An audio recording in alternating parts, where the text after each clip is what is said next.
сәлем, тағдырлар арнасының тыңдармандары. Менің каналыма қош келдіңіздер. Маған тіркеліп, лайк басуды ұмытпаңыздар. Көрші жеңгемнің вкасымен жазып отырмын. Түсінікті болу үшін басынан бастап айтайын. Ақтау қаласында тұрамын. Әкем де анам да мұнайда жұмыс жасайды. Үйімнің мәпелеп-үпілдеп өсірген бір қызымын. Әкем де анам да бетімнен қақпай өсірген осы кезге дейін. Үйде бір кесе бір ыдыс жуып көрмеппін. Әкем мен анам бар жағдайымды жасап қойды. Кішкентайымнан тәрбиешінің қолында өстім. Үйде де үй қызметшілер жүрді. Беделді жердің қызымын. Әкемнің жұмыстасының менімен қатар баласы. Құттайымнан ойнап өстім. Үнемі үйге алып келіп тұратын. Содан өсе келе бір-бірімізді ұнаттық. 10-шы сыныптан бастап сөйлесіп бастадық. Ол да бар жердің баласы, үйінің жалғызы. Әкем екеуміздің жүруімізге қарсы да болған жоқ.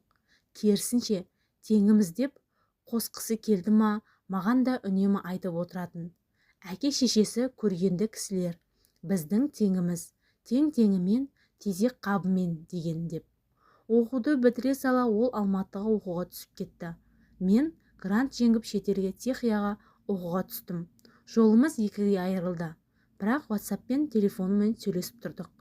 Ақтауға келе сала бір-бірімізді көруге асығатын едік. Шетелде Қазақстанның неше түрлі келбетті, иманды жігіттер сөз салып жүрді.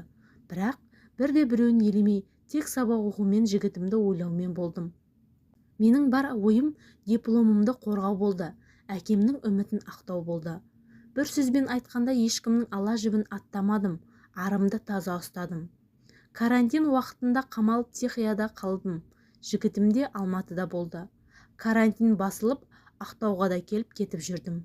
Ол кезде жігітім мұнда келмеді, Алматыда болды. Биыл диплом алдым. Той күні белгіленіп, ұзатылуды барлығы белгіленді. Жігітімнің мамасы мен папасы мәз. Жігітім де жылы қабақ танытып бақыттан бас айналып жүргендей көрінді. Әке-шешем де қуанып жүрді. Бір ұл болса да бөлек шығарамыз деп, теңіз жақтан коттедж алып қойды. Екеумізге бірақ бір ай бірге тұрамыз, келіндік қызмет атқарсын деп күліп қойды болашақ енем. Содан ұзатылуым ойдағыдай өтті. Тойымыз да керемет өтті. Енді қызық басталды.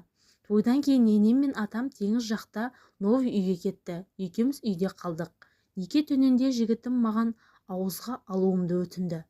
Мен жоқ дедім, қарсы болдым. Ауызға алмақ түгілі сүйісіп те көрмедік қой. Бірден шешіндіре сала аузыңа алсаш дейді. Біраз ашуландым. Содан, не керек, мен талай қызға алдыртқанмын, сен кімсің алмайтын дейді. Алматыда жүргенде. Ойбай, мен ана жерде шок болдым. Үстімнен біреу мұздай су құйып жібергендей болды. Неше қызбен болғанын да мойындады. Ішінде үлкен әйелмен болғанын да айтты.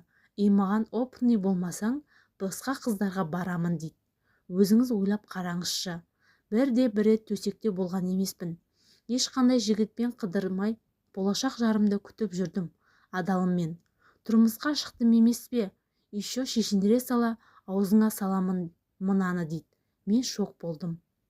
Не керек, той көйлегін киіп алдым да үйіме қарай кетіп қалдым. Аққа құдай жақ деген.